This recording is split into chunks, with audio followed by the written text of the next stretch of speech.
कार्यक्रम के पुण्यार्जक हैं श्री पदम जैन, पुष्पा जैन, दीपाली, सत्या, निधि, विपिन, मीरा एवं गोधा परिवार। मैरी गोल्ड 207, मंगलम, आनंदा, जयपुर। श्री सुमेर, विमला, प्रज्ञेश, अनमोल, छाबड़ा, अंजलि, अनुज, प्रेक्षा, पीयूष, अद्विक, कायरा, कासलीवाल, पांडिचेरी। श्री भंवर लाल जी, श्रीपाल जी, कुसुम, अमित, दीपशिखा, सुहानी, याशिका एवं समस्त चूड़ीवाल परिवार। सुजानगढ़ निवासी, गुवाहाटी प्रवासी श्री अनिल जैन, रीना जैन, माता जी संतोष जैन, पुत्री अतिशया जैन, दामाद मोहित जैन, बेटा रिधान जैन, अतिशया आर्ट, चांदी वाले, चांदपुर, जयपुर। श्री भारतवर्षीय दिगंबर जैन संरक्षणी एवं मुनि संघ सेवा समिति के अध्यक्ष श्री सुशील बाकलीवाल जी, अजमेर, राजस्थान के 51वीं शादी की वर्षगांठ के उपलक्ष्य में श्रीमती लीला देवी, सुनील, टीना, अजय, काजल, दीपक, नीलू, नेहल, यशवी एवं समस्त परिवार, अजमेर। भावनाएं हमारे जीवन को ऊंचा भी उठाती हैं और नीचा भी कर देती हैं। बड़ा मुश्किल होता है भावों को संभालने के लिए। पल में क्या से क्या हो जाता है। हम सभी पिछले दिनों से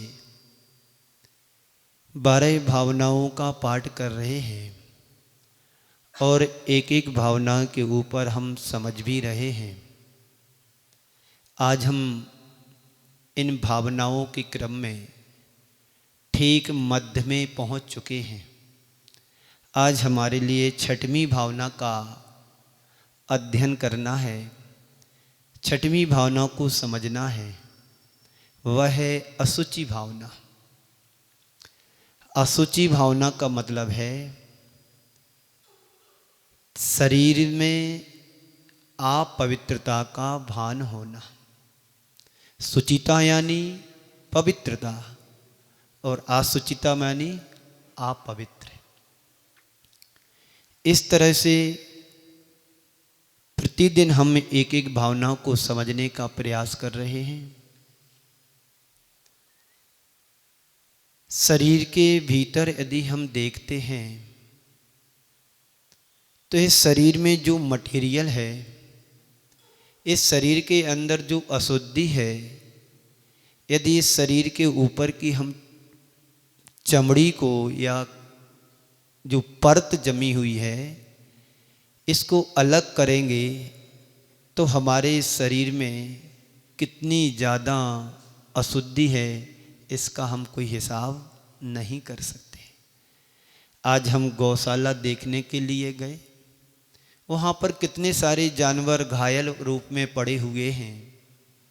उनको देख कर के लगा कि क्या जीवन है इस जीव का। एक जीव है स्वर्गों का वैभव भोग रहा है और वह एक जीव है जो नरकों की वेदना यातना को भी सह रहा है। एक जीव है जो मनुष्यों के दुखों को भी सुखों को भी भोग रहा है और एक जीव वह है त्रियंच गति के दुखों को भोग रहा है।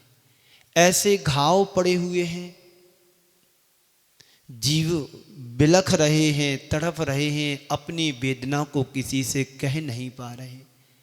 वो जीव अनुभव कर रहा है, इधर हम अनुभव कर रहे हैं कि क्या वेदना है। मन में विचार आता है, संसार में जीव कर्म करता है, कर्मों को भोगने के लिए कहाँ कहाँ उसको जाना पड़ता है। मनुष्य दशा में व्यक्ति कर्म बांधता है और उन कर्मों को भोगने के लिए 4 गति 84 लाख योनियों में भ्रमण करना पड़ता है। शरीर के अंदर की अपवित्रता देखना कोई पसंद नहीं करता है। यह देह असुचिता का पिंड है। देह के भीतर विराजमान जो परम चैतन्य है वह मैं हूं। इस तरह की अनुभूति का नाम असुचि भावना है। आचार्य भगवान कहते हैं, देह अपावन अथिर घिनावन या में सार न कोई, सागर के जल सो सुच की दे, तो भी शुद्ध न हुई। इस शरीर को जितना जितना हम नहलाते हैं, पोसते हैं, इसकी सुरक्षा करते हैं, उतना उतना ये शरीर गंदा और मैला होता चला जाता है। सुबह से शाम तक इस शरीर की साज सवाल में हम पूरा जीवन क्या, पूरा दिन क्या, पूरा जीवन चला जाता है, फिर भी इस शरीर को शुद्ध नहीं कर पाते हैं। पर हमारे आचार्यों ने एक व्यवस्था दी है शरीर को शुद्ध करने के लिए। वो कहा है रत्नात्रय पवित्रते। रत्नात्रय के माध्यम से इस शरीर को शुद्ध किया जा सकता है और इस शरीर के माध्यम से परम चैतन्य तत्व को भी प्राप्त किया जा सकता है। तो देह अपावन अथिर घिनावन, यह देह कैसा है, शरीर कैसा है, अपवित्र है, बड़ा घिनौना शरीर है। या में सार ना कोई, इस शरीर में कोई सार नहीं है, लेकिन इस शरीर के माध्यम से ही हम सार सार को प्राप्त कर सकते हैं। लेकिन व्यक्ति के साथ एक बहुत बड़ी विडंबना है। देहाकर्षण हर मनुष्य की एक बहुत बड़ी दुर्बलता है। व्यक्ति देह के आकर्षण में खिंचा चला आता है, पर उसके अंदर का जो आत्म चेतन तत्व है उसकी तरफ उसका ध्यान बिल्कुल भी नहीं जाता है। प्रायः लोग शरीर में ही आत्म बुद्धि रखते हैं। शरीर में आत्म बुद्धि रखने के कारण शरीर की उत्पत्ति में अपनी उत्पत्ति और शरीर के विनाश होने में अपना विनाश मानने का भ्रम पाल लेता है। विरल लोग हैं जिन्हें शरीर और आत्मा का भेद विज्ञान हो पाता है। वो ऐसे लोग होते हैं महापुरुष। काया के अंदर जो एक मूर्तिमान बैठा हुआ है उसकी तरफ उसका दृष्टिकोण होता है। शरीर तो हमें अनेक जन्मों में मिला है, लेकिन इस शरीर से हमने कुछ प्राप्त नहीं कर पाए। आज भी हमारे लिए शरीर मिला है और शरीर पाकर के हमारी सारी जिंदगी पूरी हो जाती है और शरीर छूट जाता है, आत्म तत्व निकल जाता है, फिर हम कुछ नहीं कर पाते हैं। जैसे चिड़िया खेत को चुग लेती हैं, फिर बाद में पछताना ही रहता है।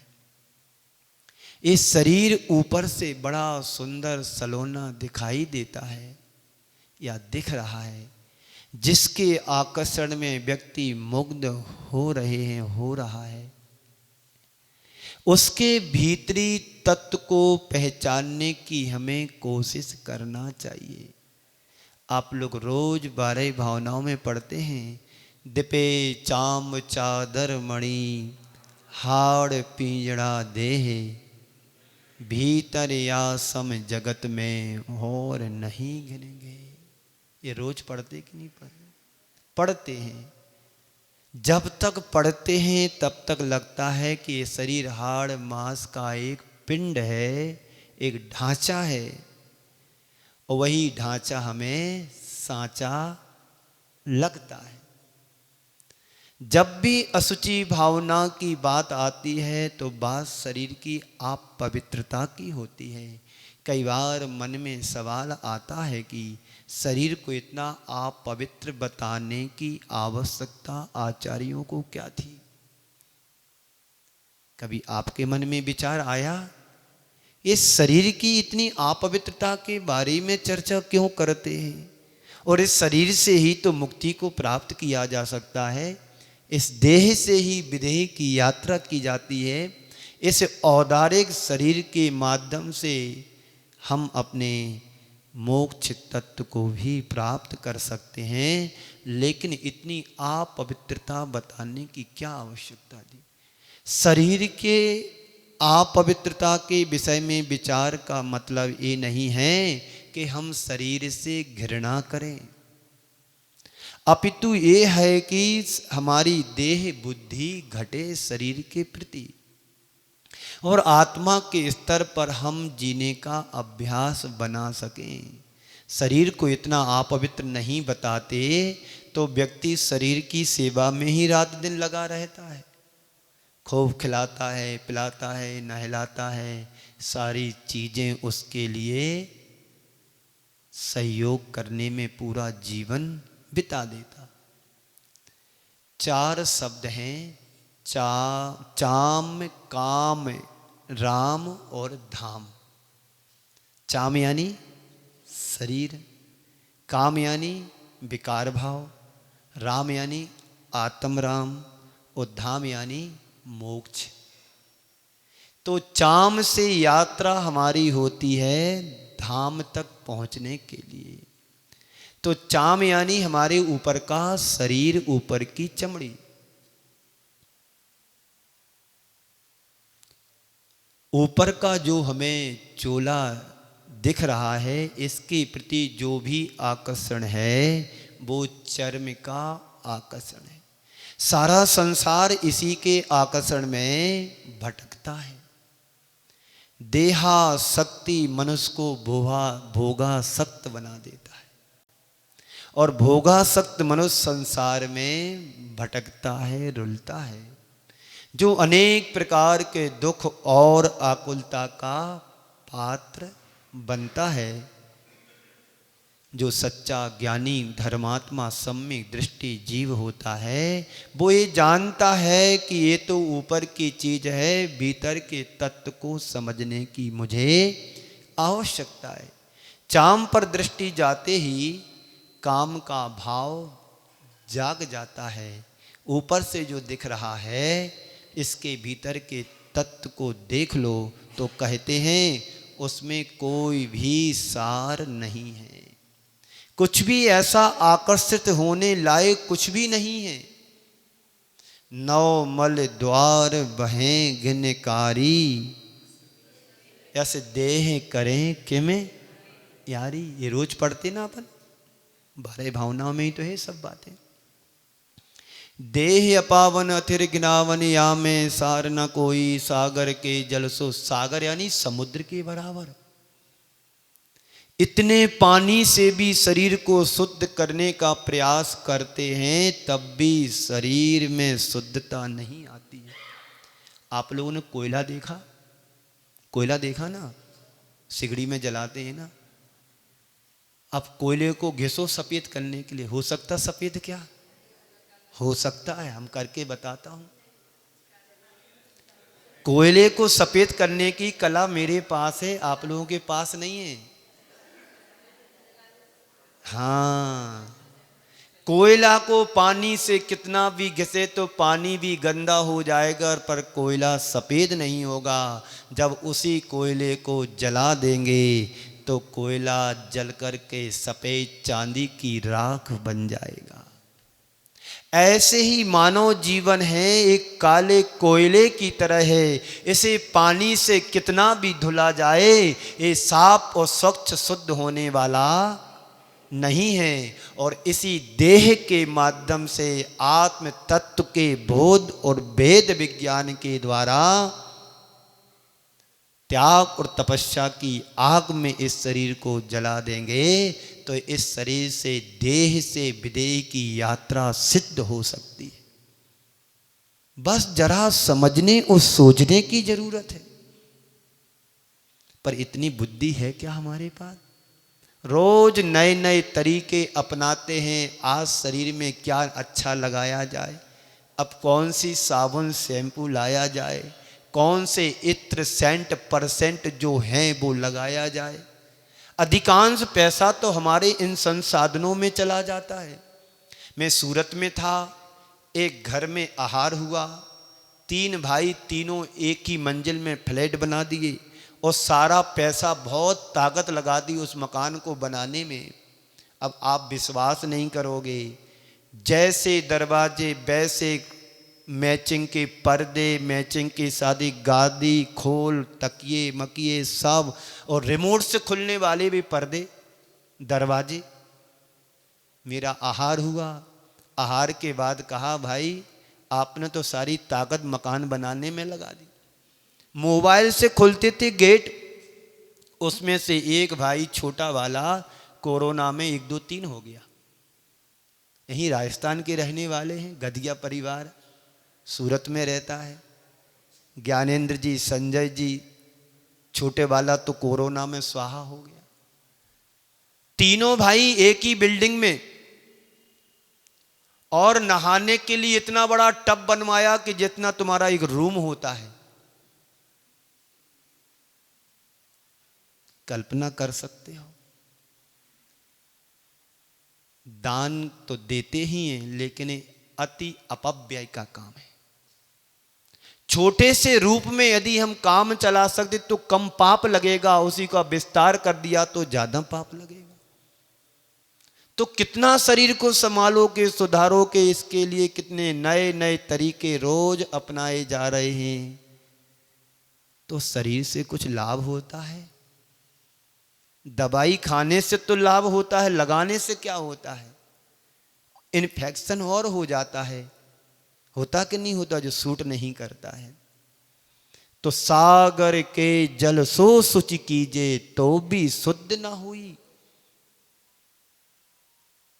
एक बार अकबर ने बीरबल से कहा कि तुम कोयले को सफेद कर सकते हो।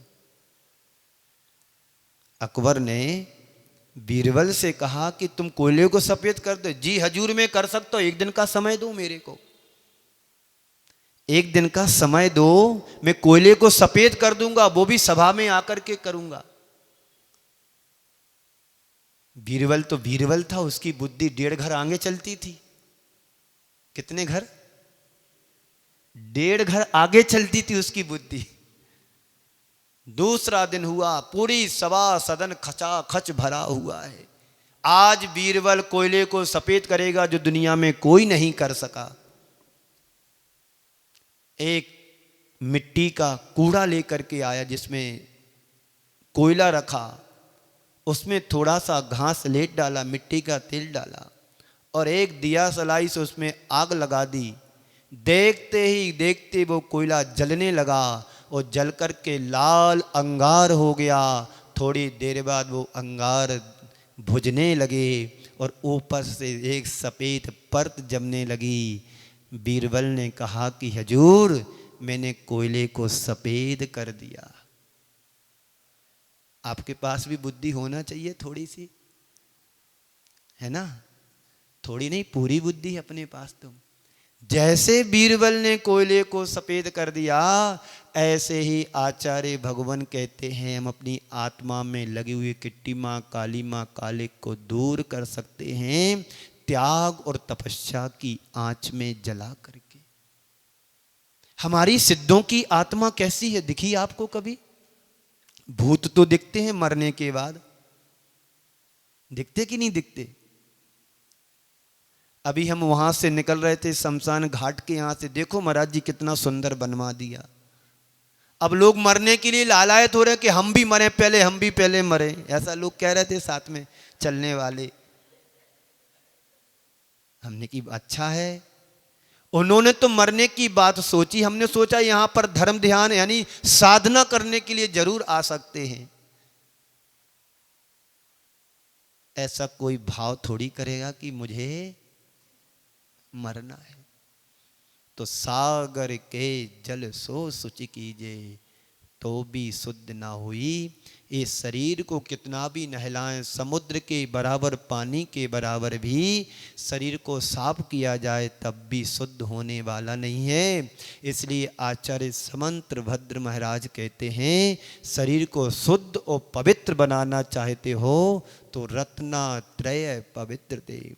रत्नात्रय के माध्यम से शरीर को हम शुद्ध बना कर सकते हैं, पावन बना सकते हैं। साधु संत कभी नहाते नहीं हैं, उनका आयस्नान नाम का एक गुण होता है, मूल गुणों में व्रत होता है।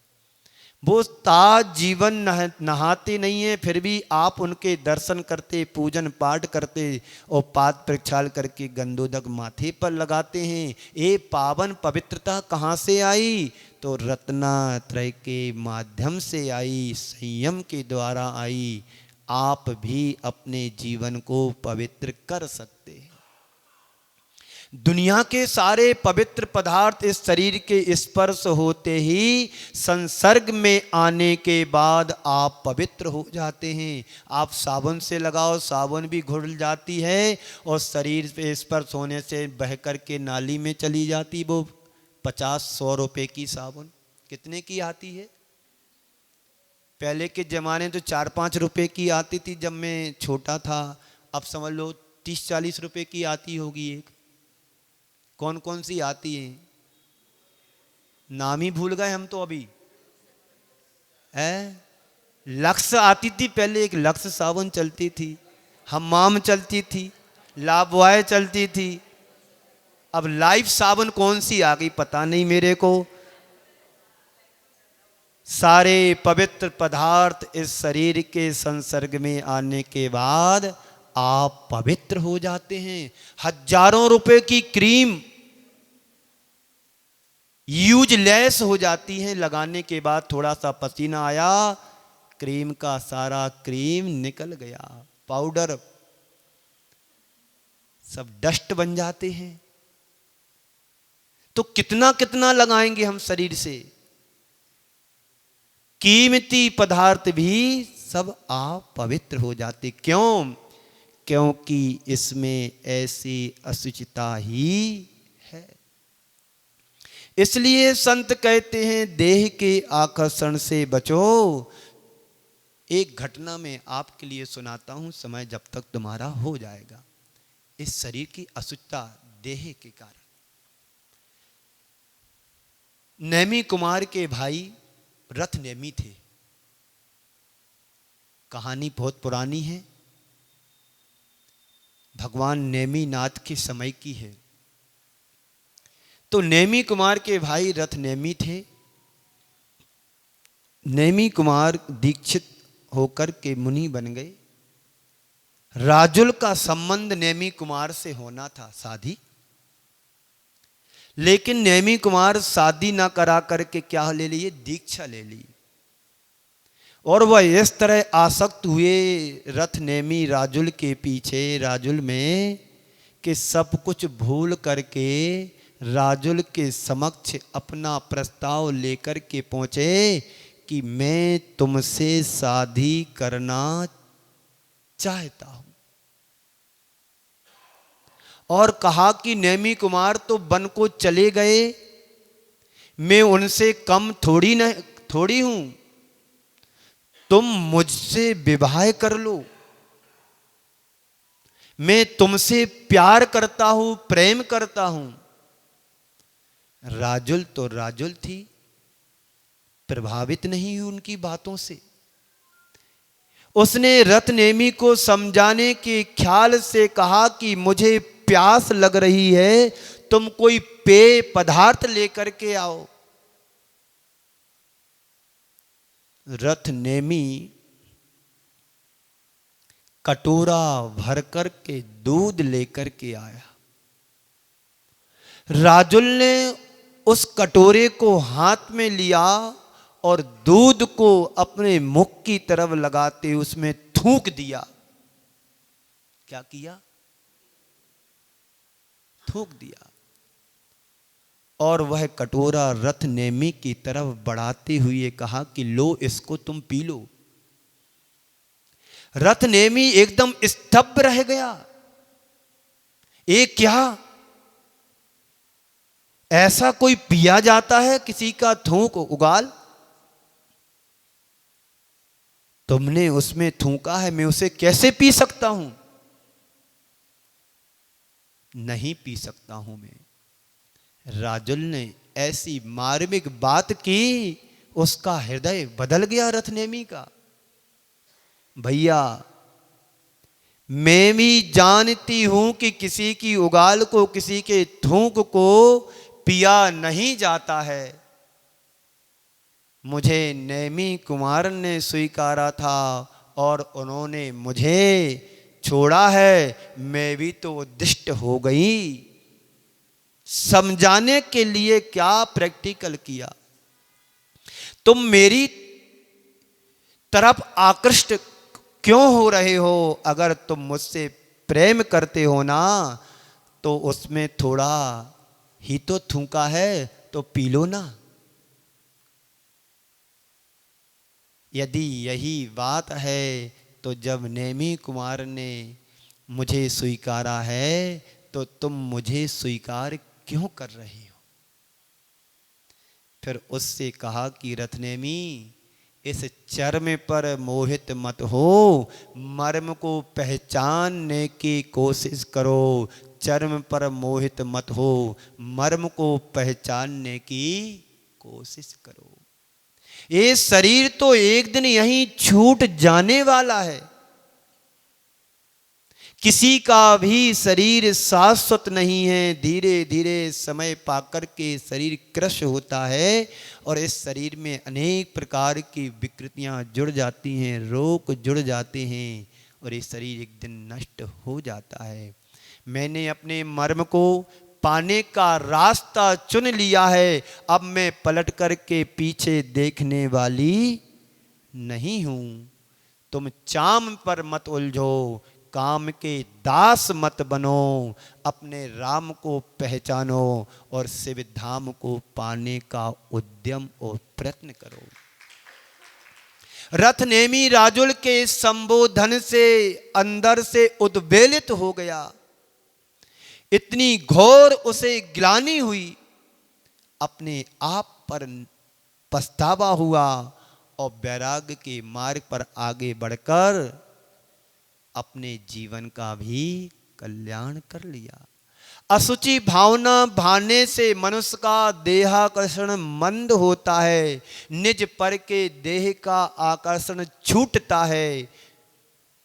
तो संत कहते हैं चाम और काम से बचना है तो चाम से राम की ओर बढ़ने का प्रयत्न करो।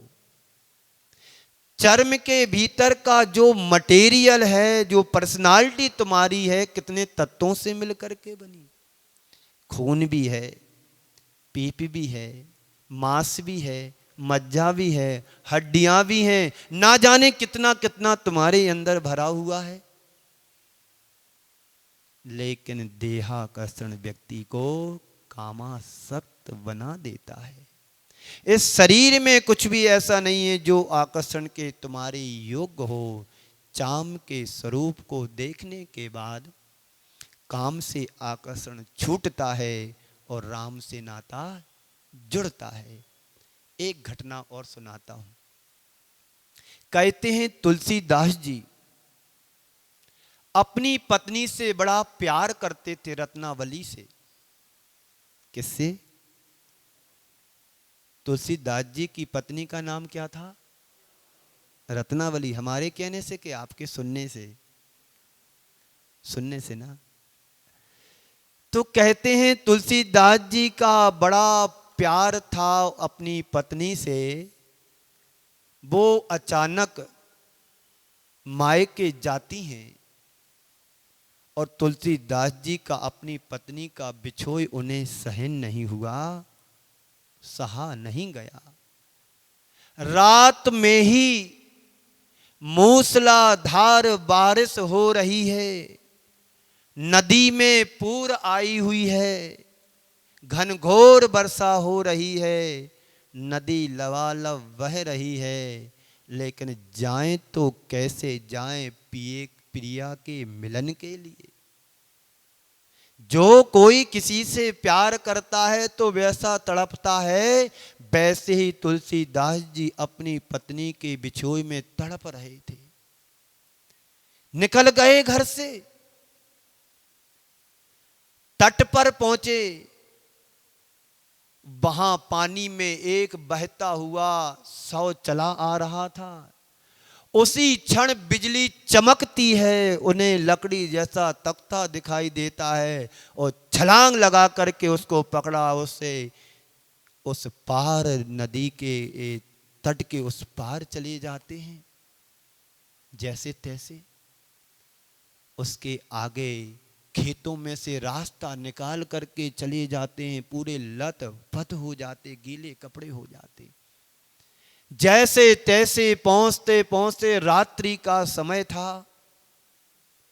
झरोके में एक दीपक जलता हुआ दिखाई दिया। अब सरप्राइज देना, क्या बोलते, सरप्राइज बोलते ना, सरप्राइज देना है, बिना बताए जाना है। देखो मेरी प्रिया कितना इंतजार कर रही है। एक दीपक जला करके खिड़की में रखा है झरोके में। अब दरवाजे बंद हैं, बोलूं तो कैसे बोलूं। कहते खिड़की में से एक सर्प लटक रहा था। बिजली चमकी, रस्सी जैसा लगा, उसको पकड़ करके खिड़की के अंदर पहुंच जाते। कहानी है प्यार की। अभी सुनना, फटकार लगेगी दुलार की।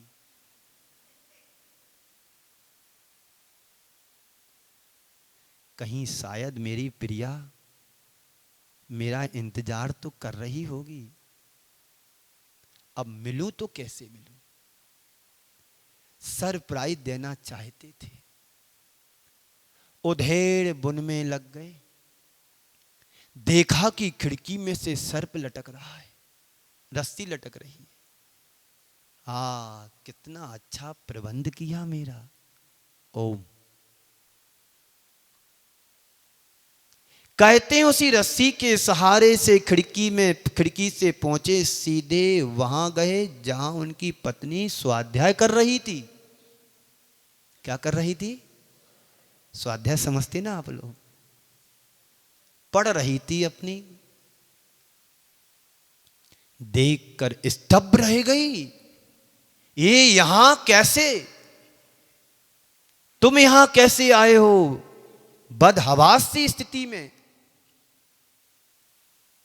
कपड़े भींगे हुए हैं, शरीर भींगा हुआ है। ऐसे सघन अंधेरे में, आधी रात में, इस तरह से चोरी की भांति तुम आए कैसे?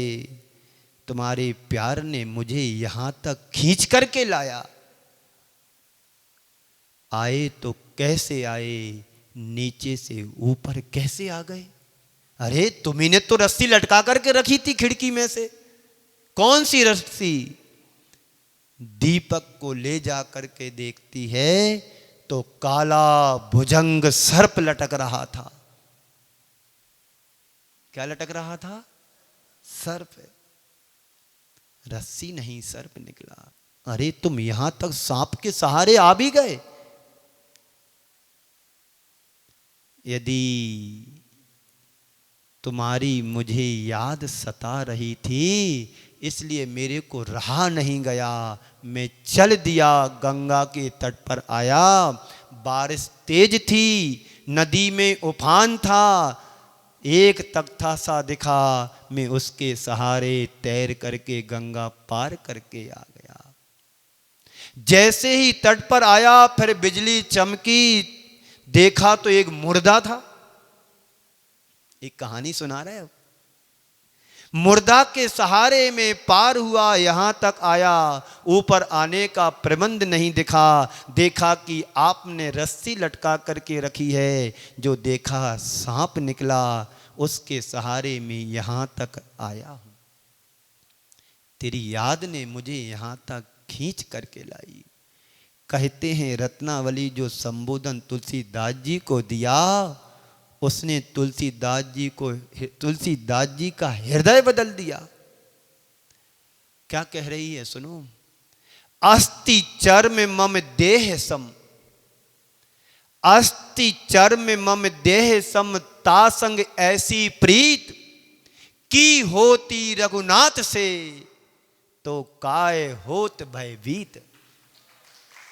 यदि तुमने ऐसी प्रीत रघुनाथ यानी राम भगवान से की होती, तो तुम्हारी ये दुर्दशा नहीं हुई होती। तो मेरे इस हाड़ मांस के शरीर के प्रति इतना प्रेम, बांध लो बोइया बस्तर। तो मेरे इस हाड़ मांस के शरीर के प्रति इतना प्रेम और अनुराग प्रकट किए थे कि जान हथेली पर रख करके यहां तक तुम चले आए। ऐसा अनुराग तुमने यदि प्रभु से किया होता, आत्म राम से किया होता, तुम संसार में अटकते नहीं, भटकते नहीं। एक वाक्य ने तुलसीदास जी के लिए गोस्वामी तुलसीदास जी बना दिया। आप सबका समय पूरा हुआ। इसी मंगल पुनीत भावना के साथ में अपनी वाणी को यहीं पर विराम देता हूँ। बोलिए परम पूज्य आचार्य गुरुवर श्री विद्यासागर जी महाराज की। इस कार्यक्रम के पुण्यार्जक थे श्री पदम जैन, पुष्पा जैन, दीपाली सत्या, निधि विपिन, मीरा एवं गोधा परिवार। मैरी गोल्ड 207 मंगलम आनंदा जयपुर।